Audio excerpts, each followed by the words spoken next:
ఒక మాట చెప్పారు, యేసు దేవుడు కాదని చెప్పురా, నిన్ను బ్రతికిస్తా, నేను ఈ ఉరికమ్మం ఎక్కకుండా అంటే ఉరి తాడు ముద్దాడి మెడలు వేసుకొని చనిపోయారా, ఇష్టంగా చనిపోయారు. హల్లెలూయా, హల్లెలూయా. అరే నేను యేసు ప్రభును నువ్వు విడిచిపెట్టకపోతే నీ తల నరికెత్తామంటే బలిపీఠం మీద తల పెట్టేశారు, నరకండి, చస్తే ఇక్కడ ఉంటా, పోతే ఆయనతో ఆయన రాజ్యంలో ఉంటా అని. నీకేది నిరీక్షణ? నీ నిరీక్షణ ఏది? అందరున్నారా ఇక్కడ? హల్లెలూయా. అందరు నేకి పారేసుడే, అందరూ మారాలి.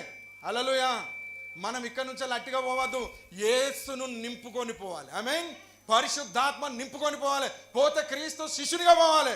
ఇప్పుడు చెప్తాం, మనం ఉంటే ఇవ్వాలి ఇంట్లో, రేపు మా ఇంట్లో బతికుంటే భూమి మీద ఉంటాము, లేకపోతే పోతాం.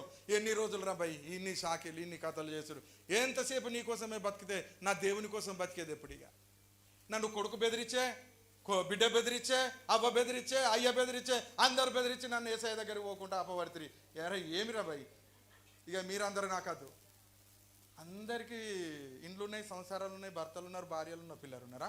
ఏమి లేనాడు బతుకుతలేడా? అట్లనే బతుకుతాడా? ఈ సాకిరి నీకు చేసే కంటే పోయి ఆయనే చేస్తానే, ఆయన సేవ చేస్తా. ఆమేన్. ఎప్పుడు ఈ పరివర్తన నీలో వస్తుందో అప్పుడు యేసయ్య నిన్ను నాతో నువ్వు పరదేశిలో ఉంటావు అంటాడు. హల్లెలూయా.